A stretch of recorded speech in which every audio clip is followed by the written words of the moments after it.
Welcome back. सो अब हम बात करते हैं आरएमएस वैल्यू ऑफ एसी की। देखिए मीन वैल्यू और एवरेज वैल्यू ऑफ एसी हमने इससे पहले वीडियो में बात करी थी उसकी कि, और उसको हमने निकाला था हाफ साइकिल के लिए, ठीक है। और एक बात और ध्यान रखिए, मीन और एवरेज वैल्यू को हम हाफ साइकिल के लिए ही क्यों निकालते हैं, ये बात भी इंपॉर्टेंट है जानना।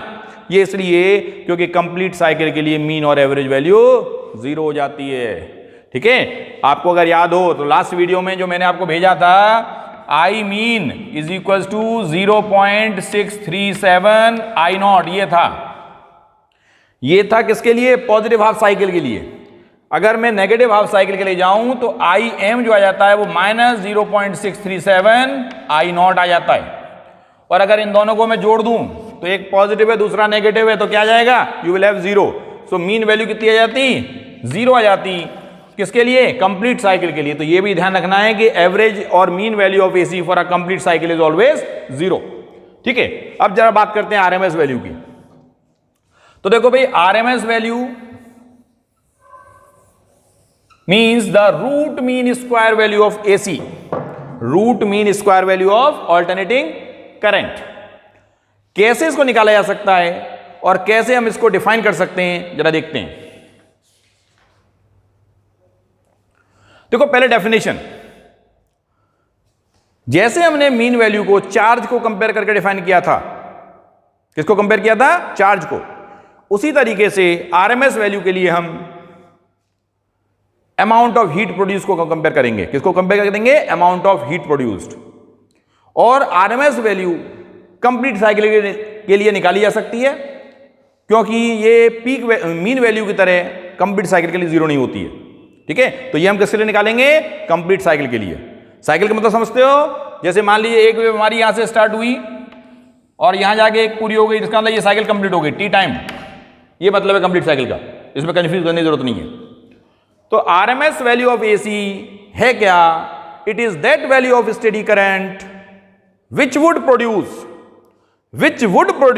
the same amount of heat in a circuit in T time, capital T time, यानी in one complete cycle, as is produced in the same circuit in the same time by AC, ठीक है। तो हमने किसको compare किया यहां पे, amount of heat produce को। दोबारा सुनिए, आरएमएस वैल्यू ऑफ एसी को हमने कैसे डिफाइन किया है, हमने कहा it is that value of steady current, it is that value of steady current which would produce the same amount of heat in a circuit in one complete cycle as is produced in the same circuit in the same time by AC, ठीक है। यानी दोनों में जो heat produce हो रही है joules law of heating के अकॉर्डिंगली उसको कंपेयर किया गया है स्टेडी करंट से और आरएमएस वैल्यू से। और उसके बाद इन दोनों को कंपेयर करने के बाद जैसे हमने पीछे लास्ट वीडियो में रिलेशन निकाला था, उसी तरीके से आप इस वीडियो में भी रिलेशन निकालेंगे, ठीक है। थोड़ा मैथमेटिकल कॉन्सेप्ट है लेकिन ईजी है, बहुत ज्यादा मुश्किल इसको आप नहीं कह सकते, ठीक है। जरा समझते हैं। तो मान लीजिए जो हम इंस्टेंटेनियस वैल्यू ऑफ करंट लेके चल रहे हैं, जो सर्किट में दिया जा रहा है वो कितना है, I = I naught sin omega t। Let applied AC alternating current is I = I naught sin omega t। और इसको हाथ के हाथ इक्वेशन फर्स्ट बोल दीजिए, ये हमारी फर्स्ट इक्वेशन हो गई। अब इसके बाद हम क्या कर सकते हैं, अप्लाइड एसी इज कितना माना, I = I naught sin omega t। अब फर्दर हम जब ये मान के चलें, अगर ये करंट एक छोटे से टाइम dt के लिए सर्किट से पास होता है, ऐसे सर्किट से पास होता है जिसमें एक रेजिस्टेंस लगा होता है, ठीक है, तो थोड़ा बहुत हीट प्रोड्यूस करेगा। So the amount of heat, the amount of heat produced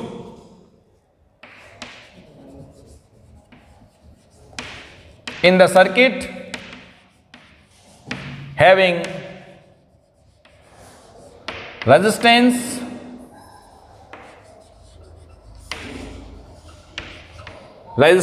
R in time dt is, dh मान लेते हैं, क्या होता है, I square R D T. सब जानते हैं ना, जूल्स लॉ ऑफ हीटिंग से ये रिलेशन हमको मिलता है, D H equals to I square R D T. अब क्या करें, ये small amount of heat produced है, इसे कह देते हैं क्वेश्चन नंबर सेकेंड। हमें चाहिए total heat in one complete cycle, therefore total heat produced in one complete cycle is, वो कितना होगा, h। और कैसे निकालेंगे, by integrating this from 0 to capital T, that is I square R D T. ठीक है, क्या करें, I की वैल्यू को उठा के इसमें लगा दें। ठीक है, I की वैल्यू को उठा के इसमें लगा देते हैं, तो देखो क्या मिलेगा, I की वैल्यू कितनी लगानी है, I naught sine omega T, जो कि instantaneous value of alternating current होती है। तो जब आप इस वैल्यू को उठा के इसमें रख दोगे, सॉरी इसे इसमें रख दोगे, तो क्या मिल जाएगा, this will implies that h is equals to integral 0 to t, I की जगह I naught sine omega t, इसका स्क्वायर किया आपने। ठीक है, स्क्वायर लगा हुआ है इसलिए स्क्वायर किया, R D t. So you have this relation. Further you have to simplify this relation also by simply integrating. So you may take the constants out, constant यहां पे क्या है, I not square R, that is constant part, और integral 0 to t sine omega t d T. ठीक है, ये variable part है जिसको हमने इंटीग्रेशन के अंदर रखा हुआ है। ठीक है, सॉरी साइन स्क्वायर, यहां स्क्वायर आएगा तो ऊपर स्क्वायर लगा हुआ ना, okay, sine square omega t d t. So to find total amount of heat we have over a complete cycle, we have to integrate this expression. So you have integral 0 to capital T I naught square sin square omega t into r dt, ये हमको मिल जाएगा। ठीक है, देखिए अब इसका integration direct नहीं किया जा सकता। जब इसका इंटीग्रेशन डायरेक्ट हम नहीं कर सकते तो we have to change this using trigonometry, हमें ट्रिग्नोमेट्री का इस्तेमाल करके इसको बदलना पड़ेगा ताकि हम उसका इंटीग्रेशन कर पाएं। तो देखो क्या चेंज करेंगे, यहां पे साइन स्क्वायर ओमेगा टी है, that can be written as 1 minus cos 2 omega t over 2, ये लिख सकते हैं आप इसे। और जब ये लिख देंगे तो you have I not square R, just take it out, और अंदर क्या बचेगा, sine square omega t into d T. अब इस साइन स्क्वायर ओमेगा टी की वैल्यू कितनी लगा सकते हैं, 1 minus cos 2 omega t upon 2, ये वैल्यू आप लगा देंगे यहाँ पे। ठीक है, just take 2 common, so you have I not square R over 2। ठीक है, ये बाहर ले लिया हमने। अब इसके अंदर दो टर्म्स हैं, पहले में केवल 1 dt है और दूसरे में cos 2 ओमेगा टी dt है, तो इसको अलग कर देते हैं। Integral 0 to t 1 dt minus integral 0 to t cos 2 omega t dt, ये आपको मिल जाएगा। ठीक है, now simplify this, this will be equals to I not square r over 2, integration of 1 dt is t, तो यहां आ जाएगा स्मॉल t और लिमिट्स आ जाएंगी इसकी 0 टू कैपिटल T, माइनस ये जो टर्म है cos 2 omega t d t, इस cos 2 omega t d t क्या लिखेंगे, sine 2 omega t over 2 omega, तो ये हो जाएगा आपका minus sine 2 omega t over 2 omega, और लिमिट्स लगा देंगे 0 टू कैपिटल T। बस इसको हम आगे नहीं ले जाएंगे यहां से। अगर आप इसकी वैल्यूज लगा के देखेंगे you will find that this will be equals to 0। इसकी वैल्यू कितनी मिल जाती है, 0 मिल जाती है, तो इसको हमें यहां पे और ज्यादा सिंप्लीफाई करने की जरूरत नहीं है। ठीक है, तो लिमिट्स लगाएंगे तो you will have this as 0, तो मैं इसको यहीं पे खत्म कर दे रहा हूं। इसको सिंप्लीफाई करेंगे यू विल हैव 0, ये माइनस साइन नहीं आएगा।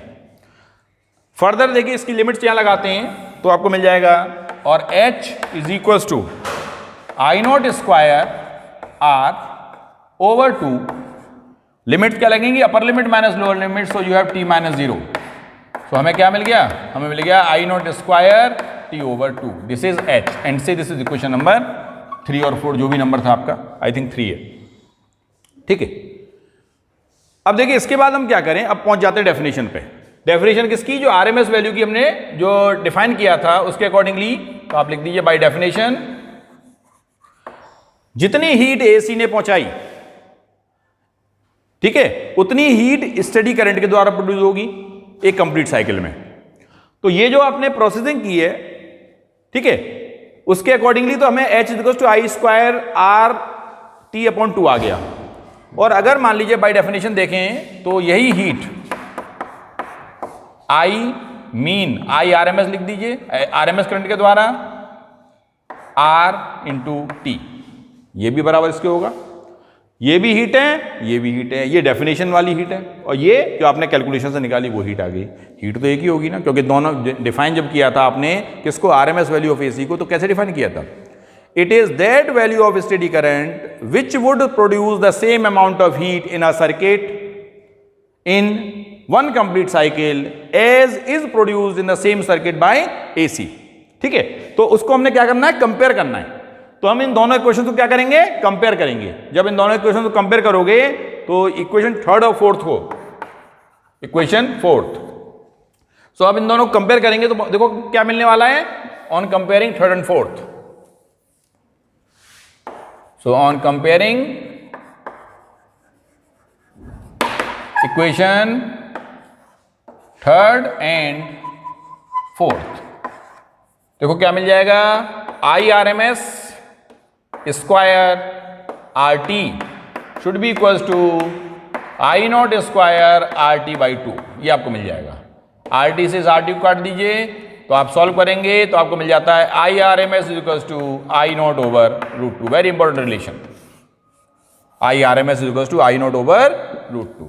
यानी R M S value, effective value या वर्चुअल वैल्यू सब एक ही बात है, वो कितने के बराबर होती है, that will be equal to 1 upon root 2 times the peak value. तो यहां से डेफिनेशन दे सकते हैं, hence RMS value of AC over a complete cycle is 1 upon root 2 times its peak value.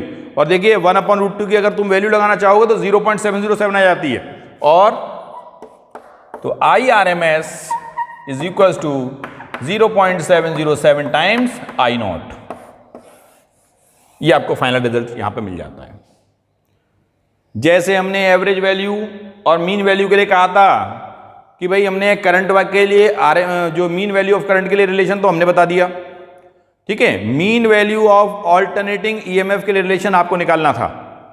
In the same manner यहां भी हम आपसे कह रहे हैं कि ये रिलेशन तो हमने निकाल दिया। सिमिलरली इसी तरीके से जो ERMS का जो रिलेशन है वो आपके लिए होमवर्क का पार्ट है, and you will find that the relation is again the same, that ERMS is equal to 0.707 E naught, ठीक है। तो ये आपको मिल जाता है।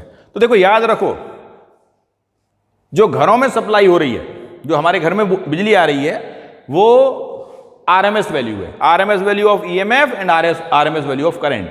हम कहते हैं ना 220 volt AC, 220 volt is the RMS value of alternating EMF, ठीक है। और उसकी पीक वैल्यू क्या होगी, that will be root two times its RMS value. तो इसीलिए हम कहते हैं कि घर में, अभी हमने लास्ट वीडियो में आपको बताया था कि AC is more dangerous than same amount of same volt of DC। उसकी वजह क्या थी, वजह ये थी कि AC की जो वैल्यू है वो वेरी करती है, और जो 220 वोल्ट हमें सप्लाई मिल रही है वो 220 वोल्ट बदल जाती है पीक वैल्यू में 311। देखो कैसे, so ERMS is equal to E naught over root 2 होता है। तो यहां से E नॉट हमारा कितना हो गया, रूट 2 टाइम्स ERMS। अब ERMS की वैल्यू बात करें तो हम कह रहे हैं घर में जो सप्लाई हो रही है वो 220 वोल्ट हो रही है, ठीक है। इसको सॉल्व करेंगे तो 311 वोल्ट आपको मिल जाता है। कितना मिल जाता है, 311 वोल्ट्स। तो इसीलिए जो AC की वैल्यू है जो घरों में सप्लाई हो रही है उसकी पीक वैल्यू 311 तक जाती है, इसीलिए वो ज़्यादा हार्मफुल हो जाता है। लेकिन अगर डीसी की बात करें, 220 वोल्ट का डीसी का मतलब हो गया कि उसकी वोल्टेज फिक्स्ड है, वो 220 ही रहेगा। It means AC 220 volt AC is more harmful, more dangerous than 220 volt DC. उसका आंसर आपको यहां मिल गया। ठीक, थैंक यू।